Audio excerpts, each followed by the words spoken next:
Good evening. Good evening, ladies and gentlemen. It is a great honor to welcome President Biden, President Yoon, and many distinguished guests to our 평택 Semiconductor Campus today, the largest and most advanced fabrication site in the world. Over a quarter century ago, Samsung became the first international company to make semiconductors in the United States. We highly value our friendship and look forward to continuing our special relationship. Semiconductors are engines of the modern world, driving growth and opportunity for all. They enable people around the globe to have equitable access to the internet and its vast database of knowledge, and they advance business productivity on all fronts. This innovation is possible with your devotion. So thank you, Team Samsung.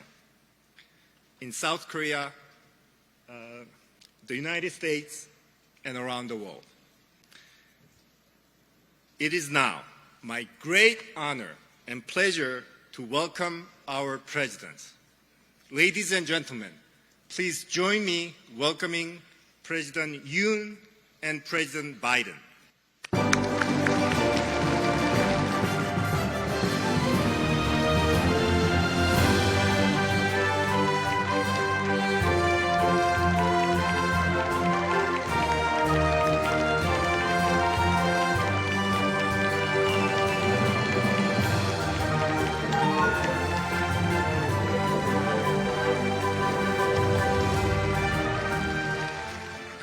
바이든 대통령님, 그리고 내외 귀빈 여러분, 오늘 바이든 대통령께서 방한의 첫 일정으로 세계 최대 규모의 삼성반도체 평택캠퍼스를 방문하신 것을 매우 뜻깊게 생각합니다. 바이든 대통령께서는 취임하신 이래 글로벌 공급망의 핵심으로 반도체의 중요성을 강조해 왔습니다. 반도체법의 의회 통과를 위해 많은 노력을 쏟고 계신 것을 알고 있습니다. 아울러 공급망 정상회의를 직접 주재하시고 글로벌 공급망 안정을 위한 국제 협력을 이끌고 계십니다. 오늘 바이든 대통령의 평택 캠퍼스 방문은 반도체가 갖는 경제 안보적 의미는 물론 반도체를 통한 한미 글로벌 포괄적 전략동맹의 의미를 되새길 수 있는 좋은 기회가 될 것입니다. 반도체는 자율주행차, AI, 로봇 등 모든 첨단 산업의 필수 부품이자 미래 기술 경쟁력을 좌우하는 핵심 요소입니다. 대한민국은 전 세계 메모리 반도체의 70%를 공급하면서 반도체 글로벌 공급망의 핵심적인 역할을 수행하고 있습니다. 한미 동맹의 오랜 역사처럼 한미 반도체 협력의 역사 또한 매우 깊습니다. 이 땅의 첫 반도체 기업으로 한미 합작의 한국 반도체가 1974년에 설립되었습니다. 미국 마이크론사와의 기술 제휴를 통해 세계 세 번째로 64K D램을 개발한 이래 미국 오스틴시에 이어서 테일러시에 첨단 파운드리를 설립하기에 이르렀습니다. 램 리서치, 듀폰 등 미국의 반도체 소재 장비 업체들도 한국 투자를 통해 한국 반도체 업체와의 협업을 강화하고 있습니다. 동시에 한미 정부 간 반도체 협력도 활발히 진행되고 있습니다. 작년 말 출범한 한미 반도체 파트너십 대화를 통해 반도체 공급망 협력은 물론 투자, 인력, 기술 협력 사업도 진행되고 있습니다. 저는 반도체가 우리 미래를 책임질 국가 안보 자산이라고 생각하면서 과감한 인센티브와 필요한 지원을 아끼지 않을 계획입니다. 바이든 대통령께서도 우리 반도체 기업들의 미국 투자에 대한 각종 인센티브를 제공할 뿐 아니라 미국의 첨단 소재, 장비, 설계 기업들의 한국 투자에도 큰 관심을 가져주시기를 부탁드립니다. 바이든 대통령께서 한국 반도체의 심장인 평택캠퍼스에 방문해 주셔서 다시 한번 깊이 감사드립니다. 오늘 방문을 계기로 한미 관계가 첨단 기술과 공급망 협력에 기반한 경제 안보 동맹으로 거듭나기를 희망합니다. 감사합니다.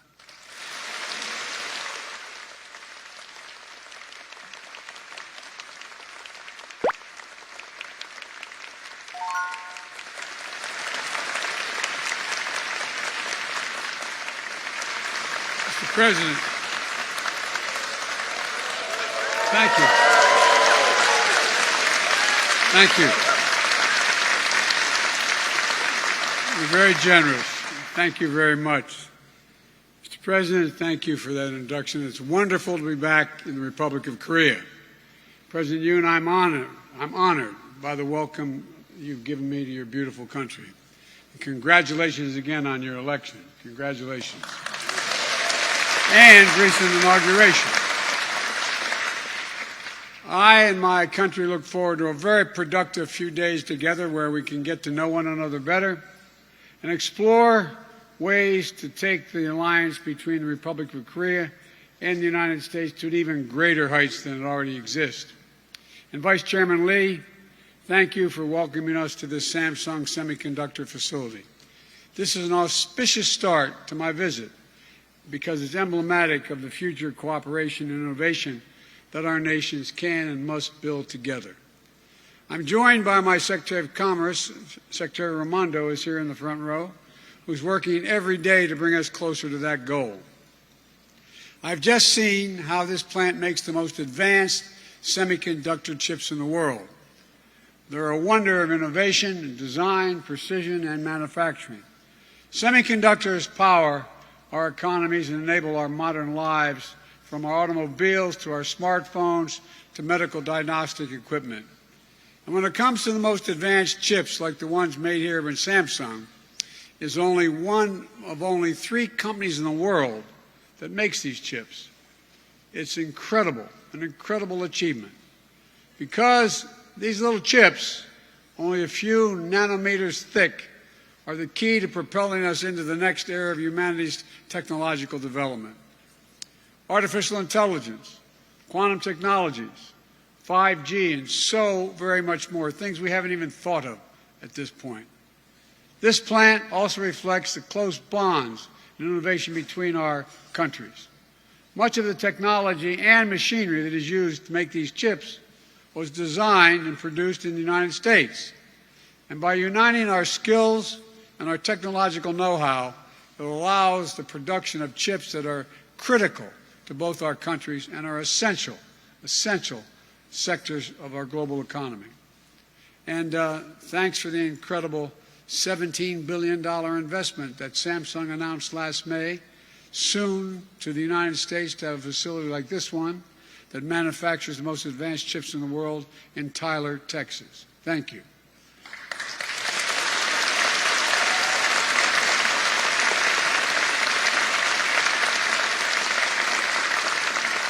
This investment will create 3,000 new high-tech jobs in Texas and add to 20,000 jobs Samsung already supports in the United States of America.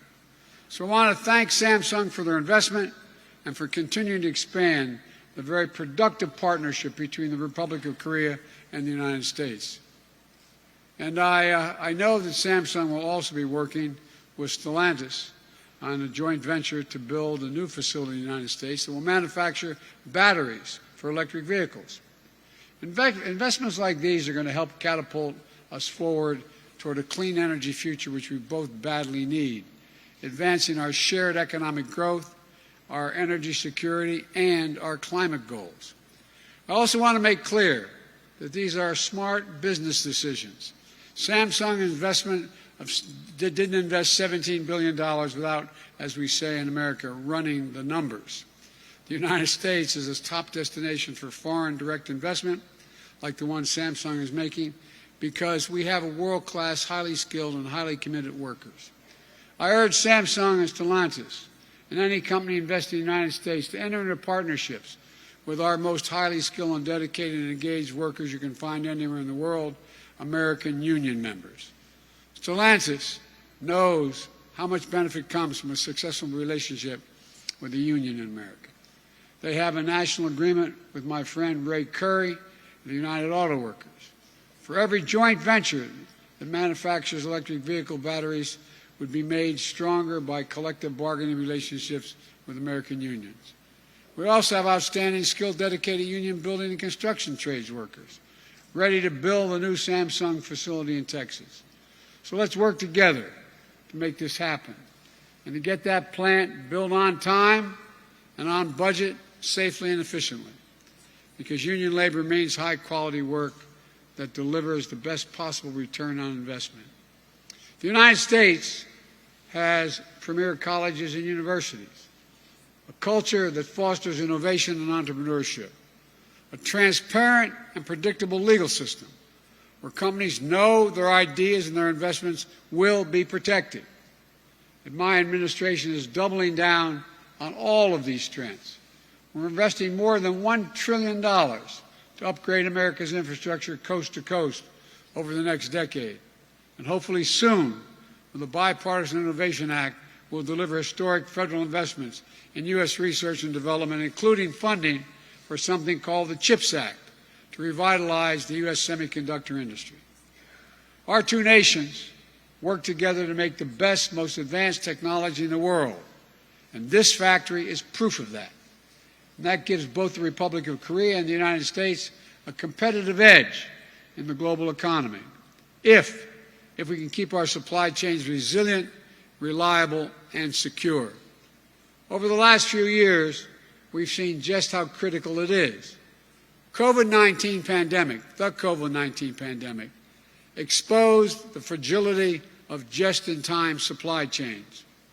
The global semiconductor shortage has caused a shortfall in consumer goods, especially automobiles, and is contributing to higher prices around the world.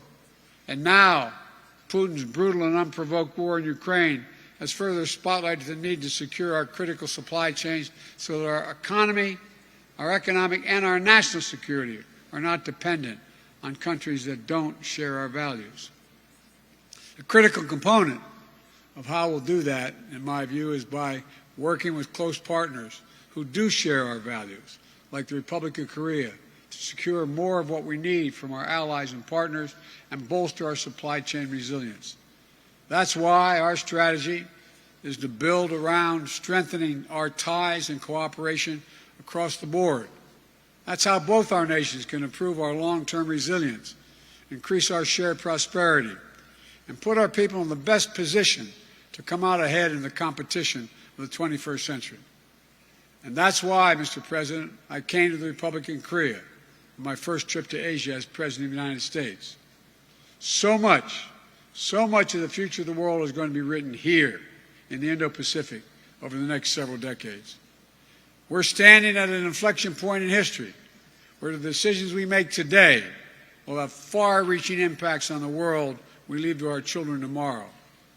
This vibrant democracy has become a powerhouse of global innovation by investing in educating its people.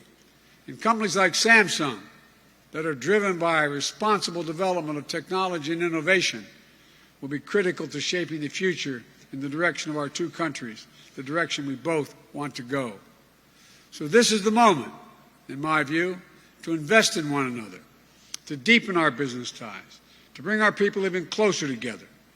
This is something President Yoon and I will be talking about on our visit later after this meeting and in the months ahead, because the alliance between the Republic of Korea and the United States of America is a linchpin of peace, stability, and prosperity for a region of the world that we seek. So thank you all very much, and President Yoon, thank you for everything you've done so far. Appreciate it.